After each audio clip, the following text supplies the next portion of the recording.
ताजमहल शाहजहां ने बनवाया था और बड़ी प्यार की निशानी है, जी। मोहब्बत की निशानी है, ऐसा है वैसा है, बेकार की बातें कुछ नहीं है।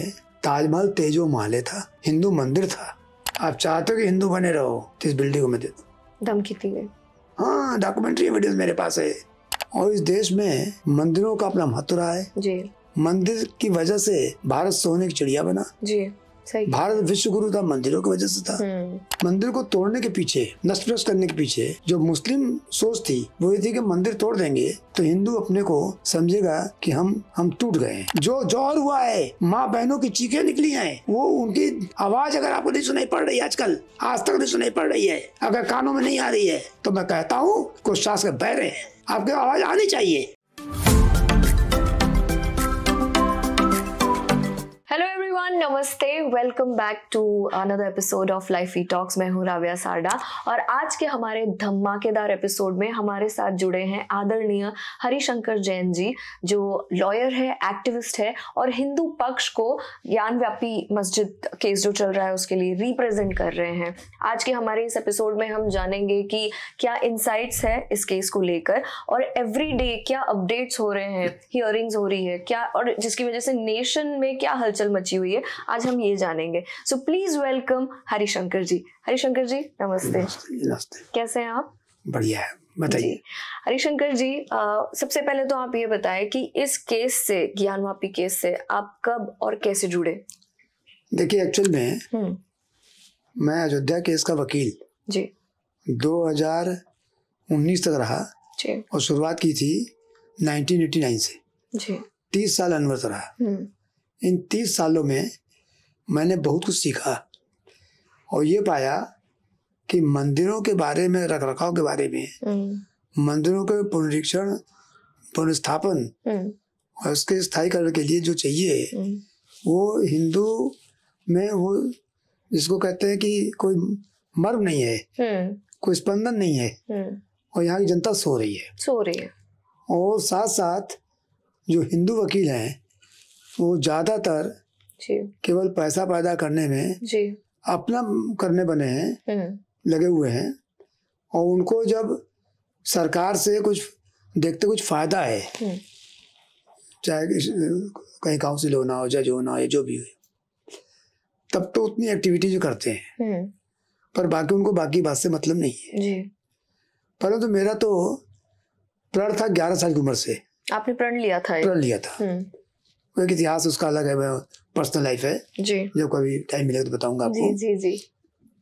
मुझे अपनी माँ से प्रेरणा मिली थी और मैंने 11 साल की उम्र से प्रण लिया था कि मुझे हिंदुत्व के लिए कुछ करना है और हिंदू राष्ट्र ये हमारा अल्टीमेट एम है।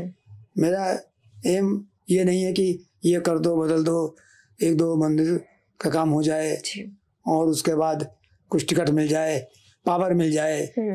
तो मैं पावर की राजनीति से इससे बहुत दूर हूँ।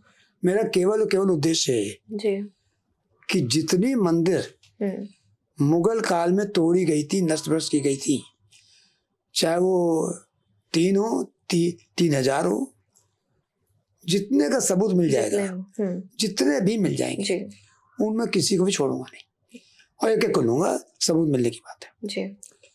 और मंदिर में समझता हूँ कि इस देश की आत्मा है जी। भारत एक धर्म प्रधान देश है, सदियों से रहा है। मतलब सबसे प्राचीन सभ्यता इस देश की है और इस देश में मंदिरों का अपना महत्व रहा है जी। मंदिर की वजह से भारत सोने की चिड़िया बना जी। सही। भारत विश्व गुरु था, मंदिरों की वजह से था। मंदिर हमारे प्रेरणा स्रोत थे। मंदिर वेद और शास्त्र के पठन पाठन के स्रोत थे, गुरुकुल बनने के थे, जो गौ रक्षा के थे और जितना पठन पाठन और हिंदुत्व का काम था वो सब मंदिर था जी। और मंदिर को तोड़ने के पीछे, नष्ट भ्रष्ट करने के पीछे जो मुस्लिम सोच थी वो ये थी कि मंदिर तोड़ देंगे तो हिंदू अपने को समझेगा कि हम टूट गए और हम इनके अंडर में अब मैं पराधीन समझेगा जी। इसी सिलसिले में बता दूं, कुव्वतुल इस्लाम मस्जिद है, नाम है कुव्वतुल इस्लाम जी। बहुत पहले बनी थी 1192 में जो पहला गौरी के बाद जो पहला शासक हुआ था। तो कुव्वतुल इस्लाम मतलब होता है इस्लाम की ताकत, यानी मस्जिद नहीं है, इस्लाम की ताकत है। तो मंदिर तोड़ने का मतलब इस्लाम की ताकत दिखाना था, और इस्लाम की ताकत को हमें तोड़ना है जी। कि जैसे तुमने इस्लाम की ताकत दिखाई थी, तो आज हिंदू की ताकत देखो, सनातन की ताकत देखो, और ये ताकत देखो कि आज हिंदू जाग चुका है, आज हिंदू जाग, और जो कुछ तुमने किया था उन सबको मिटने के लिए हम आ गए जी। तो ये मेरा प्रण है जी।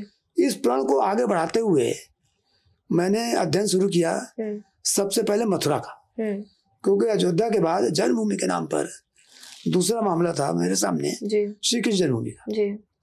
तो जब मैंने उसका अध्ययन शुरू किया तो बहुत चीजें पाई, ऐसी चीजें पाई जो कि अकथनीय अकल्पनीय थी जी सर।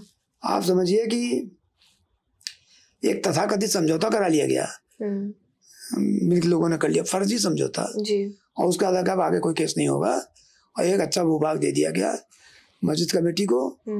और जो कारागार जब भगवान का जन्म हुआ था उसके ऊपर मस्जिद बना दी गई स्वतंत्र भारत में, देखते देखते जी जी जी। तो मैंने सब खोजा, सबसे पहले किस जन्मभूमि का किया। जब मानव श्री के जन्मभूमि का कर लिया, चल रहा था, तो मैं एक काम करने में रुकता नहीं हूँ, और लोग कहते एक काम पूरा कर लो तब दूसरा करो। मेरा कहना नहीं, जितने मिल जाए सबको चला दीजिए। तो मैंने छोड़ा नहीं। फिर मैंने काशी का अध्ययन शुरू किया, और काशी का अध्ययन करते करते मैंने पाया, अरे ये तो बिल्कुल ग्लैरिंग है, ये तो बहुत ही अच्छा केस है, जहाँ की हिंदू को सब सामने दिख रहा है। मैं गया, देखा पश्चिमी दीवार जो आज के ढांचे की है, जिसको आप लोग ज्ञानव्यापी मस्जिद कहते हैं जी। मैं तो उसे मस्जिद नहीं कह सकता हूँ, तो ज्ञानव्यापी कुआं है, ज्ञान का कूप है।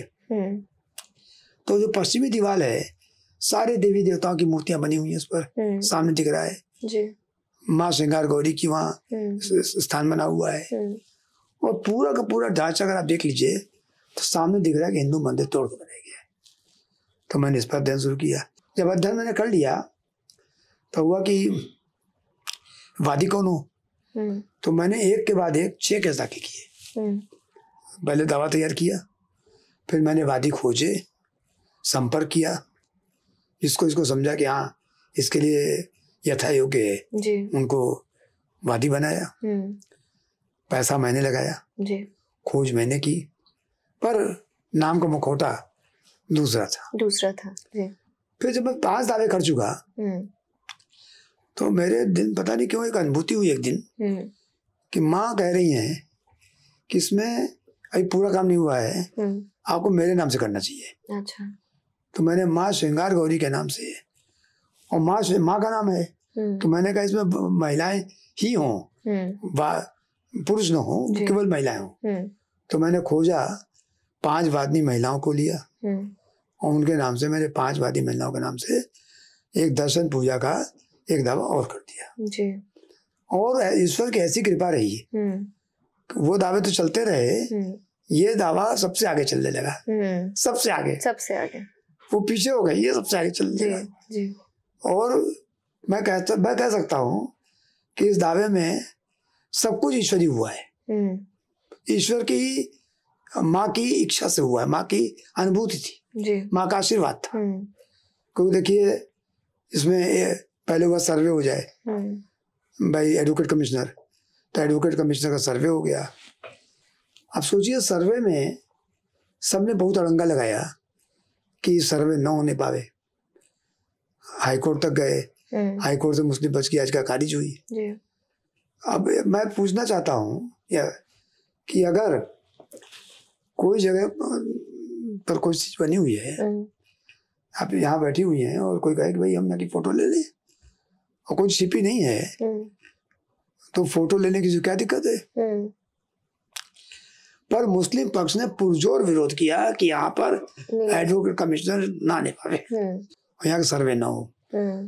जब सिविल जज का ऑर्डर हो गया तो हाईकोर्ट तक गए, वो हाईकोर्ट में गए, हाईकोर्ट से भी वो सब खारिज हुआ। उसके बाद जब ये हाईकोर्ट से खारिज हो गया और ये गया वहाँ पर सर्वे के लिए कमीशन गया, ये बात है 6 और 7 मई की, तो 6 और 7 मई को समझिए कि बनारस की सड़कों पर, आप उस दिन का टीवी निकाल के देख लीजिए, उस दिन का टीवी मैं क्या कहूँ मुझसे, पूरा बनारस भरा हुआ था और लग रहा था पता नहीं क्या हो जाएगा। और सब मुस्लिम पक्ष के लोग थे। अच्छा। और वो दबाव बना रहे थे कि ना होने पावे। और कैसे किस तरह से उस भीड़ में मैं और विष्णु मंदिर के अंदर पहुंचे हैं, वो बयान करना मुश्किल है जी। तो 6-7 मई को सर्वे हुआ, फिर ऑब्जेक्शन लगा कि सर्वे ना हो, ये कमिश्नर जो ये पक्षपात कर रहे हैं, ऐसा ना हो ऐसा ना हो। फिर कोर्ट में मामला गया, कोर्ट ने 12 मई को फिर ऑर्डर किया कि हमको 17 मई तक रिपोर्ट चाहिए और तुरंत दी जाए। उसका 14, 15, 16 मई को पुनः निरीक्षण हुआ। 14-15 को तो हो गया, जो कुछ होना था सब सामने दिख गया। डमरू मिला, शंख मिला, संस्कृत श्लोक मिले जी। और मूर्तियां मिली, सब कुछ बहुत चीजें मिली जिसको कि कोई भी कह सकता मंदिर के मंदिर था। जी। स्वास्थ्य के निशान मिले। हद तब हो गई जब 16 तारीख, बहुत आपको मार्मिक चीज बताने जा रहा हूँ। 16 तारीख सोमवार का दिन था, पूर्णमासी थी उस दिन जी। और नियति थी, माँ की कृपा थी। तो हम लोगों ने कहा एक तालाब था, तालाब नुमा घेरा था कि भाई इसका पानी हटाइए। कहते पानी क्यों हटाए, कुछ नहीं है इसमें, तो मछलियां मर जाएंगी, पानी से आपको क्या दिक्कत है, इसमें कुछ नहीं है। हम लोग का नहीं, पानी हटेगा, क्योंकि हमको अनुभूति हो गई थी कि यहाँ कुछ है, छिपाया जा रहा है। खैर जिद हम लोग पड़े, फिर पानी हटा। 2 मीटर पानी हटा है कि भगवान भोलेनाथ सामने प्रकट हो गए, एकदम सहतुक सामने। शिवलिंग, बहुत भारी शिवलिंग वहां रखा हुआ मिल गया। कहते तो हमारा फव्वारा है, फव्वारा है। ना फव्वारा है, ना कोई पाइप है, ना कोई चीज है। पुराना, बहुत पुराना पत्थर है वो जो उसका शिवलिंग का पत्थर बहुत पुराना है। जी, जी, जी। हजारों साल पुराना। कहाँ से वहां पर वो चल जाएगा, कहाँ से, सब बेकार की बातें हैं। जी, जी, जी। कोई फव्वारा नहीं था। अब मामला खैर हुआ, फिर कोर्ट में मामला आया कि साहब इसको रोकिए, क्योंकि तुरंत ये आज नमाज इस समय, अभी लोग जो है 12 बजे जुटेंगे, तोड़ देंगे। तो कोर्ट ने तुरंत आदेश किया कि इसको सील कर दिया जाए। फिर कोर्ट का आदेश से वो जगह सील हो गई जी। सुरक्षित हो गई कि हाँ भाई जो शिवलिंग मिला है सुरक्षित है। फिर मामला सुप्रीम कोर्ट आया। सुप्रीम कोर्ट में आने के बाद यहाँ भी काफी जद्दोजहद हुई और सुप्रीम कोर्ट ने कहा ठीक है ये जो सील रहेगा। सुप्रीम कोर्ट ने उसको इंडोर्स किया जी। ये सील रहेगा और जिसकी वजह से जो शिवलिंग निकला है वो प्रोटेक्ट हो गया जी। अब उसकी अभी मामला एक पेंडिंग है कि उसकी जांच होनी है कि क्या चीज है। हम लोग कहना है शिवलिंग है, वो हमको पूजा का अधिकार दिया जाए। उनका कहना है फाउंटेन है, फव्वारा है, तो उसकी भी जांच हो। सही, हमारे ऑडियंस के लिए बता दें आप कहाँ की बात कर रहे हैं, किस मंदिर की बात? काशी विश्वनाथ मंदिर जी। मैं सारी बातें जो कर रहा हूँ, जो आपने संदर्भ पूजा भी बताया, काशी विश्वनाथ मंदिर की बात कर रहा हूँ। श्री आदि विश्वेश्वर जो ओरिजिनल ज्योतिर्लिंग है वाराणसी का, जहाँ पर भगवान शिव ने इसको बसाया था लाखों साल पहले, त्रेता युग के भी पहले, उसकी बात कर रहा हूँ जी जी जी। और ये नगरी 5 करोड़ एरिया यह भगवान शिव का बसाया हुआ है जी। और बहुत ही पूर्ण जगह है हमारे लिए, और इसमें कोई कहीं से कोई सुबह नहीं है जी जी जी सर। तो जब मैंने केस तैयार किया था तो मैंने काफी अध्ययन किया। अध्ययन करने के बाद शास्त्र निकाले, जितने वेद शास्त्र पुराण, तो सबको निकालने के बाद और तारीफ देखी, इसमें भगवान कृपा रही। मुझे संस्कृत नहीं आती है, परंतु जब जब किताब निकाली संस्कृत के पेज खुले, वही पेज खुले जहाँ उनकी स्तुति लिखी थी और वो काशी के बारे में लिखा था जी। और वो मैंने सब अपने सूट में दावे में सब कोट किया है जी जी जी। और सब पूरा दावा हमारा इस बात को साबित करता है बहुत तेजी, खास तौर से, कि ये भगवान शिव की जगह है। और ये भी प्रमाण पूरा मिल गया, पूरा प्रूफ मिल गया है, पूरा प्रूफ मिल गया। इसके अलावा कि 1670 में 69-70 में औरंगजेब ने फरमान जारी किया था कि यह मंदिर तोड़ दिया जाए। उनके फरमान के हिसाब से मंदिर टूटा और उसके बाद यही नहीं हुआ, उनको कंफर्म भी किया कि हुजूर आपकी आज्ञा का पालन हो गया है। ये भी इसमें लिखा हुआ है। जी जी जी। वो बीकानेर की लाइब्रेरी में रखा हुआ है जी। हम लोग उसको भी सब एज अ प्रूफ आपने रखा है। यस जी सर। तो ये अब आपको लगता है कि जितने भी मुगल या फॉरेन इन्वेडर्स आए थे और मंदिरों को तोड़ के चले गए हैं, अब हम सारे मंदिरों पर हमने क्लेम करना चाहिए?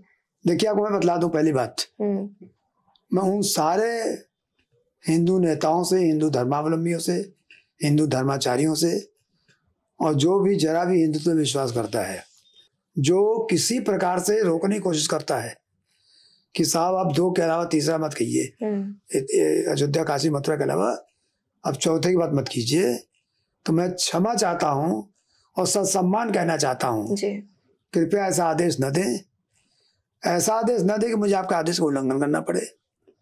यह एक आदमी का मामला नहीं है, पूरे देश का मामला है, देश की सभ्यता और संस्कृति का मामला है, देश की अस्मिता से जुड़ा मामला है और वो मामला है जहाँ की हम आगे की तरफ देख रहे हैं, पीछे भी देख रहे हैं, आगे भी देख रहे हैं।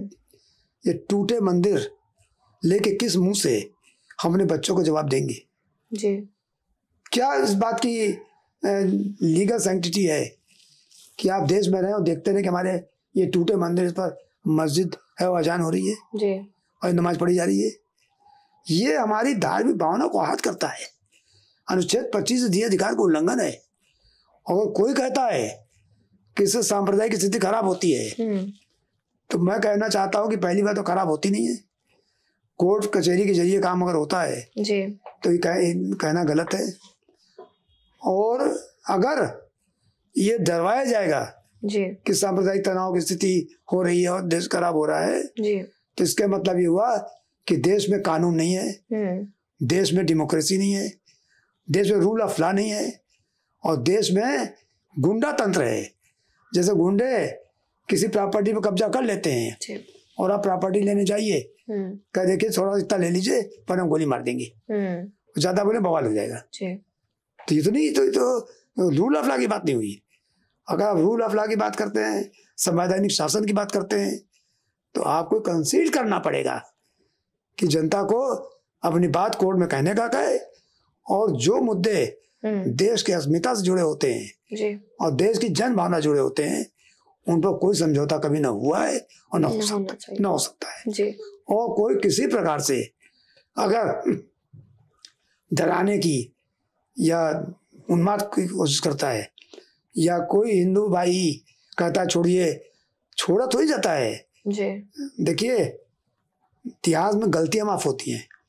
आप अपने बच्चों की गलती माफ करते हो, कर सकते हो जी, परंतु जो अघड़ घटना होती है, अमानवीय घटना होती है, वो जो अमानुषिकता है, जो मानवीयता से परे है, वो नहीं कर सकते। उसकी माफी नहीं होती है, उसका निराकरण होता है जी। और उसको उन सारे अपराधों को मेटा जाता है, साफ किया जाता है। जी जी। और आज जब हम देखते हैं कि ये मंदिर था, इस पर तोड़कर आज आप राज कर रहे हैं और हमारी मंदिर पर आप चढ़े बैठे हैं, वहाँ नमाज पढ़ रहे हैं, तो हमारी भावना को आहत करता है। इसलिए मैंने प्रण लिया है और प्रण पूरा कर रहा हूँ कि जितनी मंदिर जी, जिनका सबूत मिल जाएगा मंदिर तोड़कर बनाई गई है, उन सारी मंदिरों को कानूनी ढंग से लेकर रहेंगे जी। चाहे कोर्ट में जाना पड़े, कुछ मामले कोर्ट से निपटेंगे, कुछ मामले हो सकता कोर्ट से बाहर आउट ऑफ कोर्ट नहीं, आउट ऑफ कोर्ट का मतलब बता रहा हूँ, आउट ऑफ कोर्ट मतलब सेटलमेंट नहीं है। मैं किसी भी तरह समझौते के खिलाफ हूँ। सरकार से कानून बनवाने की कोशिश की जा सकती है। जो देश की जनता से वोट ले रहा है उससे कहा जा सकता है कि आप को शासन हिंदू की जनता के हिसाब से करना होगा और हमको न्याय देना होगा जी। ये बात न्याय की लड़ाई है, कोई व्यक्तिगत नहीं है जी। कि इतनी जो भी मंदिर की लड़ाई है, इसको करके मुझको 1 इंच जमीन नहीं मिलेगी, न मुझे कोई फायदा, 1 पैसे का फायदा है, पर हाँ मुझे मिलेगा क्या मुझे भी नहीं, सबको मिलेगा। ईश्वर मिलेंगे, और वो ईश्वर मिलेंगे जो हमसे छीन लिए गए जी। उन ईश्वर को पाने की मैं कोशिश कर रहा हूँ। अभी मैं बताऊँ आपको, जब मुस्लिम पक्ष तो दो मुंह ही बात करता है। पहले इन्होंने एसआई सर्वे का विरोध किया, उसका एडवोकेट कमिश्नर सर्वे का, फिर एसआई सर्वे का विरोध किया जी। भाई एसआई जो है वो न करने पावे कि वो सच्चाई सामने आ जाएगी। सुप्रीम कोर्ट तक मामला आया, एसआई सर्वे का ऑर्डर हुआ, और एसआई सर्वे के तहत प्रचुर मात्रा में जो रिपोर्ट आई है, करीब 800 पन्ने की है, प्रचुर मात्रा में कूट कूट कितनी एविडेंस निकली है जी। कोई भी कह सकता है कि हिंदू मंदिर तोड़कर मस्जिद बनाएगी। Absolutely so. वो भी हमारी रिपोर्ट आ गई है। और जो एक नया डेवलपमेंट था वो और था ब्याजी तहखाना था। ब्याजी तहखाने में वहाँ पर पूजा हो रही थी, बराबर 93 तो पूजा हो रही थी। मुलायम सिंह गवर्नमेंट ने सोचे कितनी बड़ी बात है। मुलायम सिंह तो अत्याचारी था और उन्होंने हिंदुओं का दमन करने में कोई कमी नहीं छोड़ी थी। एक नहीं, मेरे पास मुलायम सिंह गवर्नमेंट के काले कारनामे की पूरी फहरिस्त है जी। उसी फहरिस्त में एक ये भी है कि इन्होंने बैरिकेडिंग करा दी चारों तरफ, आयरन फेंसिंग करा दी, और फेंसिंग कराने के बाद जो वहाँ ब्यास जी की पूजा हो रही थी तहखाने में, उसको रोक दिया, ब्यास जी को बाहर कर दिया। 93 में पूजा रोक दी गई। वो पूजा कोर्ट के आदेश से चालू हो चुकी है जी। धीरे धीरे हम बढ़ रहे हैं और मामला आगे बढ़ रहा है जी। सर, अगर एक हिस्टोरिकल कॉन्टेक्स्ट के बारे में हम बात करें, ज्ञानव्यापी मस्जिद को लेकर या काशी विश्वनाथ के बारे में, तो ज्ञानव्यापी का अर्थ क्या होता है, और क्या हमारी हिस्ट्री सही है इसको लेकर? देखिए, इतिहास तो बड़ा साफ है। ज्ञानव्यापी कूप है वहाँ, ज्ञान कूप, वापी माने कूप जी, ज्ञान का भंडार, उसको ज्ञानव्यापी कहते हैं। अब ज्ञानव्यापी मस्जिद कहीं हो सकती है, मैं समझ नहीं पाया था ज्ञानव्यापी मस्जिद कहाँ से हो जाएगी जी जी जी। फिर कहते नहीं ज्ञानव्यापी नहीं, जब इतना अल्लाह हो जाए वो जमा मस्जिद है, फिर फला मस्जिद है। तो भाई मस्जिद कहने से मस्जिद नहीं हो जाएगी। अगर मंदिर तोड़कर आपने ऊपर की तरफ कब्जा कर लिया है तो उससे मस्जिद नहीं हो जाएगी। और हमारे पास पूरे शास्त्र भरे पड़े हैं, पुराण शास्त्र सब भरे पड़े हैं जिसमें लिखा हुआ है। और साथ साथ मैं बता दूं, लिंग पुराण, पद्म पुराण, वेद में, शास्त्र में जी, सब में व्याख्या काशी की। और काशी हमारे देश की धरोहर है, काशी देश का इतिहास है जी।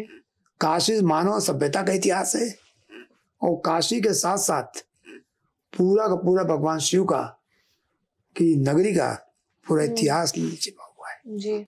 सर, आर्कियोलॉजिकल सर्वे हमेशा हमारे पक्ष में रहा है, लेकिन जब प्रूफ इकट्ठा करने थे तो क्या चैलेंजेस आए और क्या एविडेंस हमने इकट्ठा किया है? देखिए, आर्कियोलॉजिकल सर्वे ऑफ इंडिया ने पूरा वहाँ पर जीपीआर से करके और जितने साइंटिफिक मेथड हो सकते थे उससे अपनी रिपोर्ट तैयार की है, और रिपोर्ट कोर्ट में है। अब तो कोर्ट में उसका व्याख्या होगी और उसके हिसाब से बहस होगी, वो रिपोर्ट साबित की जाएगी। और जितनी रिपोर्ट आ गई है वो सफिशिएंट है साबित करने के लिए कि मंदिर तोड़कर मस्जिद बनेगी जी। और फिर कह दूं कि मस्जिद कहना गलत है, कॉमन सेंस में कॉमन से कह देते हैं लोगों को कहने की वजह से, सिंपल ढांचा है, it is not a mosque. क्योंकि मस्जिद वहीं बन सकती है जो जमीन आपकी हो। आप किसी भगवान की जमीन पर जाकर बैठ के उसको मस्जिद नहीं बना सकते जी। मेरा घर है, यहाँ पर बैठ के आके आप मस्जिद नहीं बना देंगे जी। कब्जा करके किसी भी धर्म की जमीन देकर आप मस्जिद नहीं बना सकते, वो गलत है जी। सो प्लेसेस ऑफ वर्शिप के लिए एक स्पेशल प्रोविजन एक्ट है 1991, वो क्या है और इस केस में किस तरह ये जरूरी है? देखिए, ये मुस्लिमों द्वारा फैलाया गया भ्रम है कि प्लेस ऑफ वर्शिप एक्ट से केस बाधित है। ऐसा बिल्कुल नहीं बाधित है, क्योंकि 47 के बाद से यहाँ तक पूजा होती रही है जी। 93 तक पूजा हुई है। और इस बात को उन्होंने क्वेश्चन रेज किया था मुस्लिम पक्ष ने, इसको डिस्ट्रिक्ट जज ने खारिज किया कि नहीं, साबित नहीं है, यहाँ पूजा हो रही थी जी। केस खारिज नहीं किया जा सकता, प्लेजरशिप एक्ट एप्लीकेबल नहीं है। उसको हाई कोर्ट ने 31 मई 2023 के आदेश से कंफर्म किया। 2 कोर्टों से आज तक फैसला हमारे फेवर में जी। दूसरी बात, प्लेजरशिप एक्ट में एक प्रोविजन है कि रिलीजियस कैरेक्टर क्या हो, रिलीजियस कैरेक्टर चेंज नहीं किया जाएगा। तो रिलीजियस कैरेक्टर क्या हो ये डिटरमिन करने का कोर्ट का अधिकार है। हमारा अधिकार है कि हम साबित करें कि it was having a Hindu religious character जी। इसलिए प्लेजरशिप बीच में नहीं आता कहीं, ये मुसलमान का फैलाया गया भ्रम है, फैला हुआ भ्रम है जी। और बहुत लोग इससे बरगलाया जाता है, मैं तो कह रहा हूँ जी जी। सर पर इसको रीजनल लेवल पर किस तरह हैंडल किया जा रहा है, क्षेत्रीय लेवल पर इस केस को? मैं कर रहा हूँ हैंडल। क्षेत्रीय भी क्या होता है, मैं पूरा केस, मैं और विष्णु और हमारी पूरी लीगल टीम मिलके इसको हैंडल कर रहे हैं। मैंने मुझे कोई इसमें कोई ऐसा कुछ नहीं है कि किसी को हैंडल करने की जरूरत है। और अब तक हैंडल किया है और अब तक सारे हाई कोर्ट से सुप्रीम कोर्ट तक जी सब लड़े हम लोग जी। सर भारत की एकता के लिए ये विवाद जो चल रहा है, कहीं ना कहीं आपको लगता है कि ये खतरे की घंटी हो सकती है जो विवाद चला रहा है? अगर विवाद हल नहीं होगा, जो मंदिर तोड़ के बनाए गए हैं अगर हिंदू वापस नहीं होंगे जी, तो देश के एकता अखंडता के लिए खतरा है। क्योंकि मैं फिर दोहरा रहा हूँ कि जो देश की अस्मिता से जुड़े सवाल होते हैं उनसे समझौता नहीं होता है जी। मंदिर तोड़कर बनाया गया, आप रोज देखते रहे कि हमारे मंदिर हैं और आप इस पर जैसे आप नमाज पढ़ रहे हो, कब्जा किए हुए हो, यूं देख लीजिए कि आपकी प्रॉपर्टी, आपके बाप दादा की प्रॉपर्टी हो जी, और कोई 2 आदमी गुंडे बदमाश उस पर कब्जा करके बैठ गए, आप उस सड़क से रोज निकलिए और देखिए तो मेरी प्रॉपर्टी थी, इस पर तो आज ये बैठे हुए हैं, ये तो मेरी थी जी। तो ये देश की रक्षा है। मैं पूछ रहा देश की रक्षा है जी। जिस मोहल्ले गली में देखिए, जिस हर जिले में एक न एक मस्जिद आपको ऐसी मिलेगी जो मंदिर तोड़ बनेगी, एक न एक मिलेगी आपको। तो जब देश की जनता इस बात से, जिसको कहते हैं कि मानसिक रूप से विक्षिप्त होगी, मानसिक रूप से, और जब आप में आक्रोश की भावना रहेगी तो देश की अच्छा कैसे होगा? देश की अच्छा तब होगा किसी में आक्रोश की भावना न हो। और जो भूतकाल में हुआ है, मैं तो नहीं कह रहा हूँ कि भूतकाल में जो हुआ उसको लेकर आज के लोगों को दंडित किया जाए, ये तो नहीं कह रहा हूँ मैं, ये तो कहा भी नहीं आज तक कि दंडित किया जाए। पर भूतकाल में जो हुआ है उसको सही कर दिया जाए, सही कर दिया जाए और लोगों को न्याय मिल जाए जी। मैं तो कहना न्याय मिल जाए। मैंने अभी एग्जाम्पल दिया ना कि आपके मैं ये सोच लीजिए, मैं हूँ, आप हो, कोई हो, किसी के बाप दादा की प्रॉपर्टी हो और बच्चे निकले हैं और देखें, कहें कि वाह ये कोठी तो मेरे दादा की थी और आज इस पर ये कब्जा किए बैठे हैं, दिल पर कैसा गुजरेगा ये बताइए, कैसा गुजरेगा जी। पर वही बात है ना, जब तक अपने पे नहीं आती बस। और सुन लीजिए, और उसमें भी उस प्रॉपर्टी पर वो काम हो रहा हो जो आपके सभ्यता संस्कृति के खिलाफ हो तो कैसे बर्दाश्त कर लेंगे जी। मानव स्वभाव है। तो आज देश का बच्चा जी इस बात से दुखी है और क्रोध में है जी। और नई जनरेशन क्रोध में है जी। कि उफ इतनी हद हो गई कि अपनी मंदिर वापस नहीं ले सकते।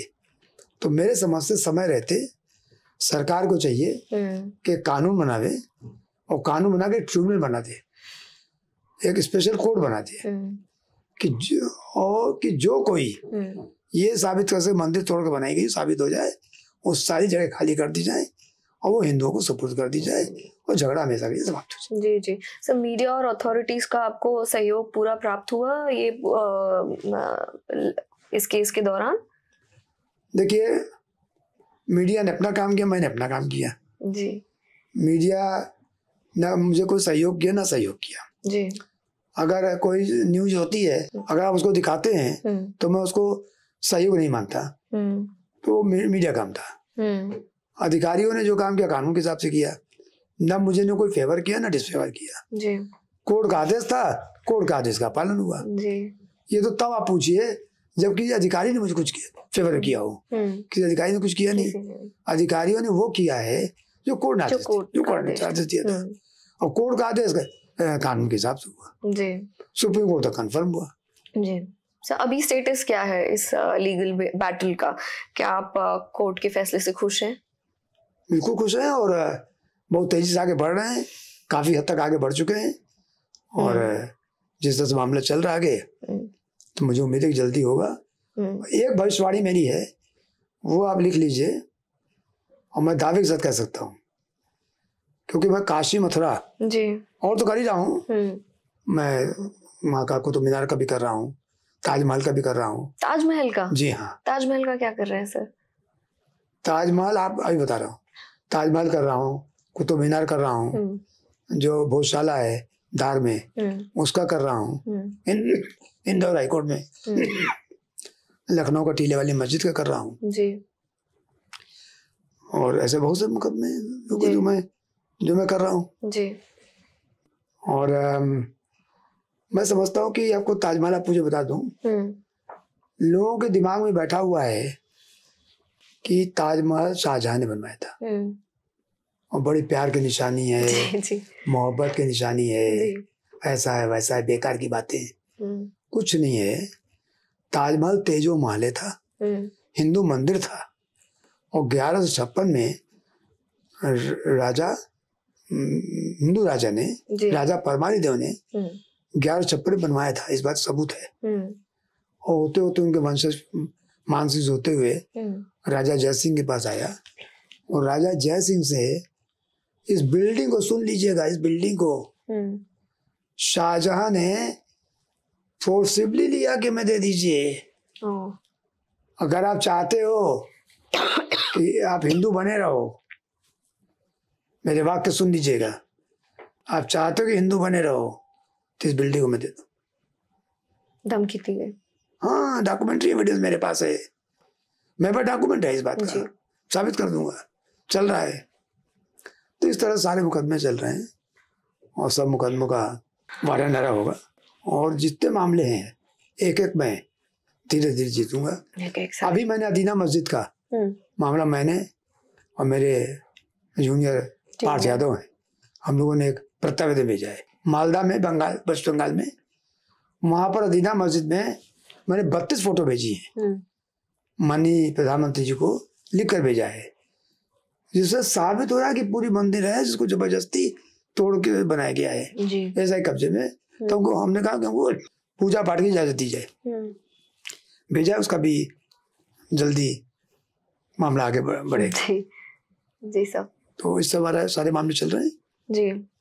सर जैसे अभी जैसे मैंने आपसे पूछा ज्ञानव्यापी मंदिर के बारे में, कोर्ट के फैसले के बारे में, अभी तो तहखाने मैं आपको एक चीज बता दीजिए, भूल गई थी जी, बात यहाँ निकली थी। मैं कह रहा था कि मैं दावे के साथ कह सकता हूँ, आपने पूछा था कि काशी के केस में कितना टाइम लगेगा, तो टाइम कितना लगेगा मैं नहीं बता सकता, मैंने कोई नहीं बता सकता, पर मेरी गट फीलिंग है कि 2029 के पहले 2029 के पहले जी काशी मथुरा दोनों जगह भव्य मंदिर वर्तमान तथाकथित ढांचे को हटाकर जी बन जाएगा, और माननीय मोदी जी द्वारा दोनों जगह का शिलान्यास भी होगा और प्राण प्रतिष्ठा भी होगी जी। मैं इतना श्योर हूँ। ये तो बहुत अच्छी बात है हम सबके लिए। मैं इतना श्योर हूँ। सर हाल ही में आपने एक इंटरव्यू में कहा कि इस जगह को नेशनल मॉन्यूमेंट की तरह डिक्लेयर कर देना चाहिए। इस बयान के पीछे आपकी क्या सोच थी सर? देखिए, मेरा मॉन्यूमेंट डिक्लेयर करना एक अलग चीज होती है, उससे उसमें नहीं कहा मैंने। मेरा सीधा सीधा कहना ये है जी कि ये राष्ट्रीय महत्व की चीज है। लॉर्ड शिवा, महादेव के देवों के देव महादेव, उनके द्वारा बसाई नगरी है जी। ये एक जगह की बात नहीं है, ये पूरे देश की धरोहर है। काशी एक व्यक्ति की नहीं है जी, किसी एक जगह विशेष की नहीं है, ये पूरे हिंदू समाज, सनातन समाज की ये धरोहर है जी। तो इस धरोहर को समझना जरूरी है, क्योंकि भगवान शिव ने सब वेद शास्त्र में सब जगह मिलता है 5 क्रोश का एरिया बनाया था, अविमुक्त एरिया जी। यहाँ बनारस की तो आपको मालूम होगा जी, कण कड़कण इसका शिवमय है। कड़कण, यहाँ पर लॉर्ड भैरव जी यहाँ पर है, यहाँ कड़कण में यहाँ पर वहाँ पर जहाँ पर मणिकर्णिका घाट है, यहाँ मृत्यु भी एक उत्सव होती है। यहाँ मृत्यु पर लोग कहते हैं कि सीधे मोक्ष मिलता है जी। तो इस काशी का तो मुकाबला आप कर ही नहीं सकते इससे। तो मेरा कहने का मतलब ये है कि इसको एक राष्ट्रीय मॉन्यूमेंट डिक्लेयर कर देना चाहिए और इसके लिए एक स्पेशल एक्ट आना चाहिए जी। स्पेशल एक्ट आकर यहाँ पर इसको पूरे बनारस के 5 कोस एरिया को, 5 क्रॉस एरिया यानी 5 आज की तारीख में करीब 10 किलोमीटर एरिया, इस जहाँ से ये पूरे 10 किलोमीटर एरिया को धार्मिक क्षेत्र बना देना चाहिए। और धार्मिक क्षेत्र बनाने के बाद पूरे पर केवल पूजा पाठ होनी चाहिए, हिंदुओं को देना चाहिए। और इस बीच में जो भी गैर धर्मों की जगह में उनको सबको यहाँ से रिमूव कर देना चाहिए जी। तो मेरा मतलब कहने का ये है कि ये जो मॉन्यूमेंट है जी, ये खाली एक सिंपल मॉन्यूमेंट नहीं है, खाली हिंदुओं का नहीं है, पूरे सनातन समाज का और पूरे देश में मैं कहता हूँ जो लोग रहते हैं सबके पूर्वजों का ये जगह है जी। तो इस देश की रक्षा करना तो हम सबकी ड्यूटी है जी जी जी। सर, अभी जो अयोध्या वर्डिक्ट आया है उसकी वजह से आपको क्या लगता है कि विपक्ष का मनोबल कमजोर हुआ है या आपके विपक्ष के वकील पूरी तरह तैयार हैं? देखिए, ऐसा है कि एक लड़ने वाले को हमेशा मान के चलना चाहिए कि विपक्ष के पास सारे तीर तर्कस है, क्योंकि इस समय युद्ध चल रहा है। युद्ध उस क्षेत्र में नहीं कि जो आप बॉर्डर पर देखते हैं बंदूक चल रहा है जी। लीगल युद्ध भी युद्ध कहते हैं जी। युद्ध शुरू हो चुका है, तो हमारे लिए हर एप्लीकेशन, हर चीज एक तैयारी होती है और मैं उसको युद्ध के रूप में देखता हूँ। अब उसमें किसके पास कितनी ताकत है, कितनी नहीं है, किसके पास कितने असलहे हैं जी। असलहे मतलब लीगल बिंदु जी। किसके कौन क्या करेगा, अपने पॉकेट से क्या निकालेगा, हर आदमी की अपनी स्ट्रेटेजी होती है जी। परंतु कभी भी विपक्षी को कमजोर नहीं समझना चाहिए।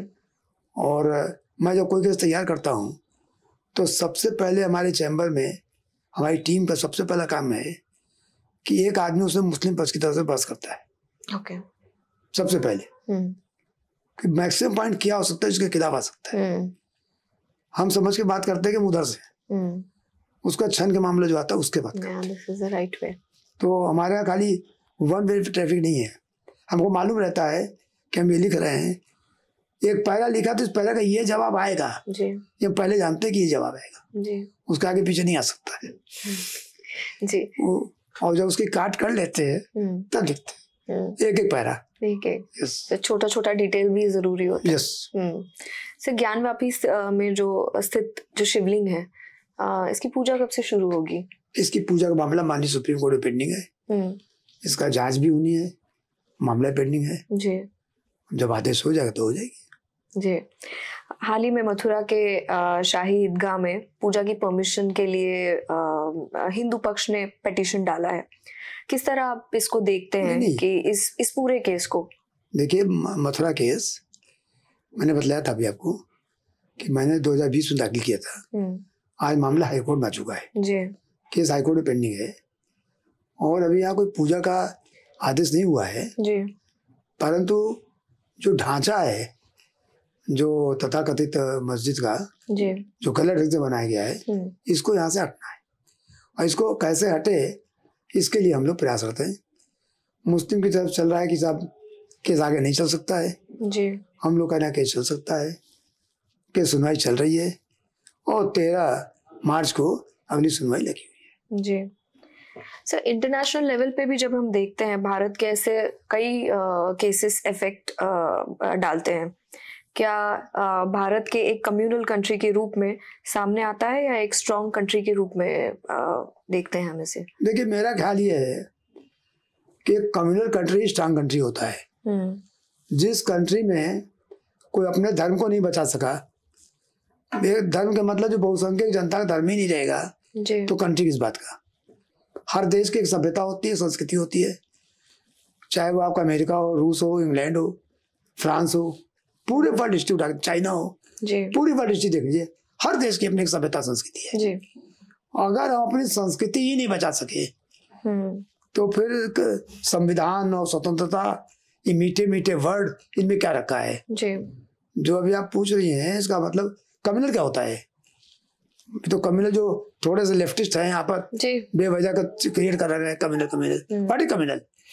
अगर इस देश की बहुसंख्यक जनता का धर्म स्थान सुरक्षित हो, उनके धर्म का संरक्षण हो, और जो भूतकाल में अन्याय हुआ है, संविधान आने के बाद लगे कि हम स्वतंत्र हुए हैं, स्वतंत्रता हटी है, जो जौहर हुआ है, जो माँ बहनों की चीखें निकली हैं, वो उनकी आवाज अगर आपको नहीं सुनाई पड़ रही आजकल, आज तक नहीं सुनाई पड़ रही है, अगर कानों में नहीं आ रही है, तो मैं कहता हूँ कुछ शासक बहरे हैं।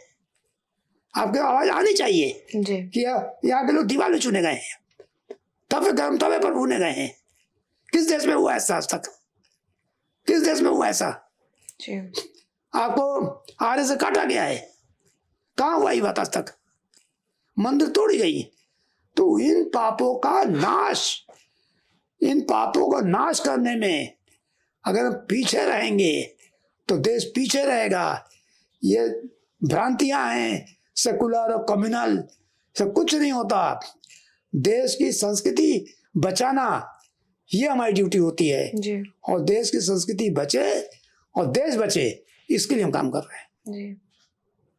और जो भूत, फिर मैं रिपीट कर रहा हूँ, मुझे क्षमा कीजिएगा, भूतकाल में जितने अत्याचार, अनाचार, पापाचार हुए हैं, उनका क्रंदन, उनका विलाप, उन माँ बहनों की चीखें मुझे तो आज भी सुनाई पड़ती हैं, और उनका एक एक का मार्जन होना पड़ेगा। और संविधान का मतलब क्या होता है? What is meaning of freedom? Freedom का मतलब ही होता है कि जो कुछ अत्याचार, अनाचार पुराने शासक ने किया है, आक्रांता ने किया है, उसको हटाया जाए। मैं पूछ रहा हूं, बता दीजिए, आज यूक्रेन और रूस की लड़ाई चल रही है, आज नहीं कल कभी ना कभी समाप्त होगी। यूक्रेन से कह दीजिए कि रूस के जाने के बाद वहां की चीजों को समझो, ले भाई भाई कहने लगे, कह पाएंगे? नहीं। तब कौन सा देश ऐसा है? ये हाजिया सोफिया, वहां की चर्च को आप मस्जिद बुला सकते 1500 साल बाद, तो वैलिड है। हम कहें तो कम्युनल है। ये कम्युनल वर्ड जो है इस देश में, सेकुलर वर्ड, ये लेफ्टिस्ट द्वारा लाया गया है, हमको कमजोर करने के लिए लाया गया है। इसलिए मैं इस मकर जाल में, इन शब्दों में नहीं फंस सकता हूँ, और दावे के साथ कहता हूँ कि देश का कल्याण केवल और केवल देश की सनातन संस्कृति से है। जब तक सनातन संस्कृति अक्षुण्ण नहीं रहेगी और पुनः स्थापित नहीं होगी, तब तक इस देश आगे नहीं बढ़ सकता, सोने चिड़िया नहीं हो सकता, और विश्व गुरु नहीं हो सकता जी। सर, अदीना मस्जिद का भी हमने देखा है वेस्ट बंगाल में, करेक्ट? ऐसे कितने ही केसेस युगों से चलते आ रहे हैं। पूरी फहरिस्त है, मैं नाम तो भी नहीं बताऊंगा, बहुत लंबी लिस्ट है, सब पर काम चल रहा है जी। और रिपीट कर रहा हूँ कि जितने जितने सबूत मिल जाएगा, उनमें किसी को छोड़ूंगा नहीं। अदीना मस्जिद का मैंने शुरू कर दिया है खिलाफ। अदीना मस्जिद में भी, सोकाल अदीना मस्जिद में पूजा पाठ कार्यक्रम बहुत जल्दी शुरू हुई जी। सर, क्या भारत एक ऐतिहासिक युग की तरफ लौट रहा है अब? All thanks to you. Bharat, बिल्कुल सही कह रही हैं आप, लौट रहा है। और जिस दिन हम अपनी सनातन संस्कृति को पुनः वापस पालेंगे जी। और जो हमारे अर्वाचीन भारत में जो भी हमारे अरमान थे, जो सभ्यता संस्कृति थी जी, जो गुरुकुल थे, गायों का जो वर्चस्व था, जो हमारी माताओं बहनों के साथ जिस ढंग से सलूक होता था, हमारे यहाँ जो नारी पूजने का जो कार्य, जो परंपरा थी, वो सब स्थापित होंगी। ये तभी होंगी जबकि धर्म आएगा, और धर्म बिना मंदिर के नहीं आएगा। और जब तक मंदिर पुनः स्थापित नहीं होगी, इस देश का वैभव वापस नहीं आ सकता जी। और इस देश को सोने की चिड़िया बनाना है और विश्व गुरु बनाना है, तो हमको सारे मंदिरों को वापस देना पड़ेगा जी। सर, आपके जज्बे का स्तोत्र क्या है? क्या आप शिव भक्त हैं? देखिए, मैं ईश्वर का अंधभक्त हूँ जी। मैं ईश्वर का अंधभक्त हूँ। और सनातन में खाली एक शिव भक्ति नहीं होता है, शिव, विष्णु, शक्ति जी, सब हैं, तो हम सबके भक्त हैं। और मैंने अभी एक बतलाया था, ये मैं 11 साल की उम्र से मैं इसमें दिमाग में मेरा भरा हुआ है कि कभी ना कभी चल के काम करना है।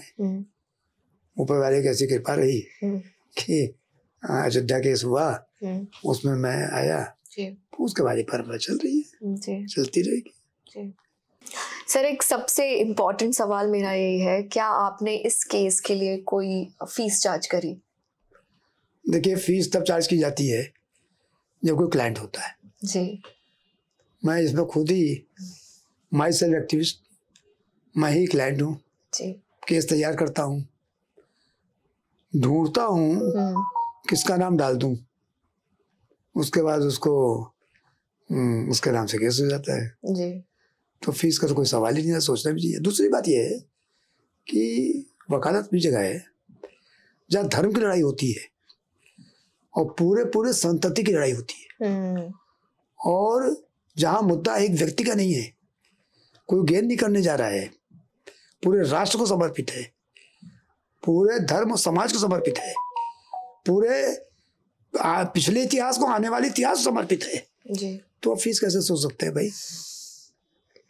जी सर, सही कहा आपने। तो मैं फिर कह रहा हूँ कि मैं इसमें खुद वादी भी हूँ और वकील भी हूँ जी, इसलिए फीस का तो कोई सवाल ही नहीं। सो एक लास्ट क्वेश्चन, उस मोमेंट के बारे में बताइए जब केस का वर्डिक्ट आया, कैसा उत्साह था आपके अंदर? देखिए, एक जमाना था सौगंध राम के खाते मंदिर यही बनाएंगे जी। ये बात है 90-91 की, 92 की।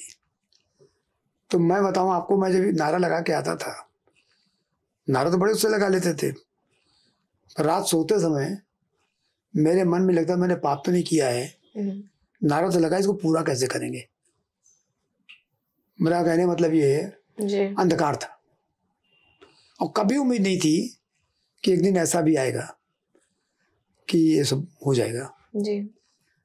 हाँ, उम्मीद जगी थी जब 2010 में अयोध्या का जजमेंट हो गया था हाई कोर्ट से, तो थोड़ी उम्मीद जगी थी, पर वो भी अधूरा जजमेंट था जी। वो जजमेंट बहुत अच्छा जजमेंट नहीं था।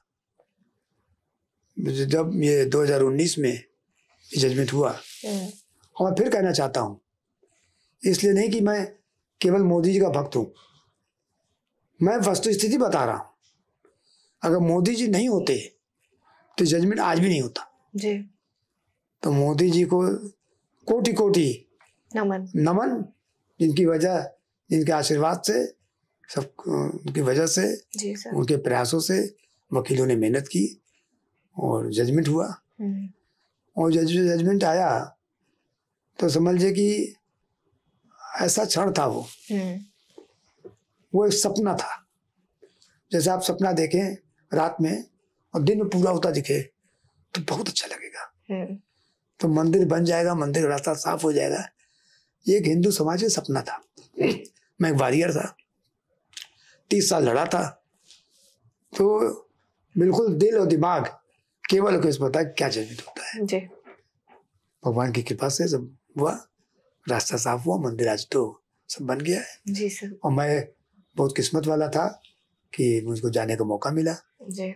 और मैं जो 22 तारीख को हुआ कार्यक्रम जी, उसमें मैं था जी, मैं उसका साक्षी बना।